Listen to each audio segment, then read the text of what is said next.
In light of history, Seattle's neon signs scream, "Hey, look at me." For more than 13,500 nights, from November 1948 to January 1986, atop a building at 6th and Wall, it glowed in hues of red, blue, green, and yellow, a beacon of hope for journalism and for the city itself. Once dubbed the Earth and Eagle, it was known more simply and affectionately as the PI Globe. Latecomers may find the hyphenated letters unfamiliar, but for 128 years, from the 1881 merger of the Seattle Post and Daily Intelligencer until the newspaper's final press run on March 17, 2009, the Seattle Post-Intelligencer competed for citywide attention. Reinforcing this was the Glimmering Globe's rotating slogan, profound in its brevity: "It's in the PI." Allowing the 48-foot-tall worldly ornament to burn brightly was the 1898 British discovery of neon. The treated gas also had fueled Seattle's first-ever neon sign, also for the PI, which shone at its earlier site at 6th and Pine from June 1927 through late 1948. Today, neon is ubiquitous, as documented in a new, wildly colorful book, Seattle Neon.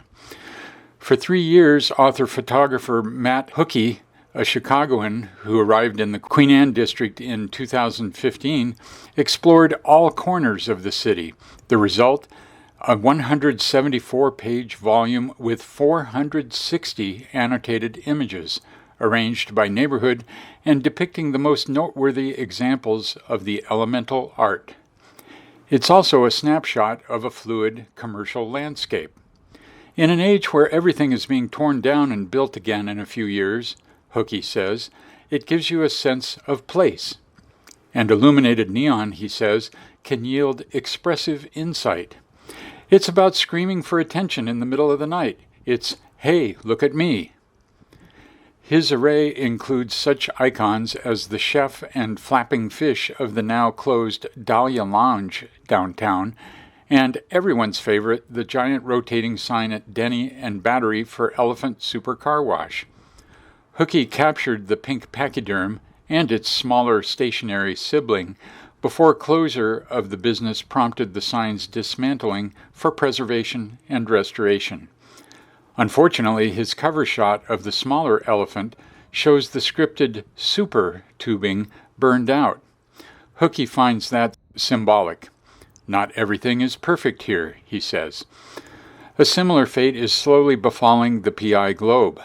Seattle landmarked it in 2012, and it still overlooks the waterfront from a 5-floor office building at 101 Elliott Avenue West, where the paper moved in 1986 and operated until its 2009 print shutdown. But the battered sphere is largely unlit, and its slogan no longer rotates. A fix-up would be expensive. In our new year, where shines the beacon's hope? In our then photo, the PI Globe glows in late 1948 at the southwest corner of 6th and Wall downtown. When the paper moved to 101 Elliott Avenue West in January 1986, the Globe moved with it and remains today. The PI ceased publication there in 2009 and operates online only. Today, in this north-facing view, Matt Hucke, author of the just-released Seattle Neon, stands before the immobile and deteriorating PI Globe on the roof of 101 Elliott Avenue West. Hucke will speak at the Southwest Seattle Historical Society's free online series, Words, Writers, and Southwest Seattle, on January 12th. More info, seattleneonbook.com and loghousemuseum.org. Also today, Sans Neon Globe, the full-block building built by the PI in 1947-48 at 6th and Wall and left behind in 1986, houses City University. In repose today at the Museum of History and Industry Warehouse in Georgetown, the PI's earlier neon sign, the city's first, shown from the paper's 6th and Pine location from June 1927 through late 1948, when the PI opened its new building with neon globe at 6th and Wall.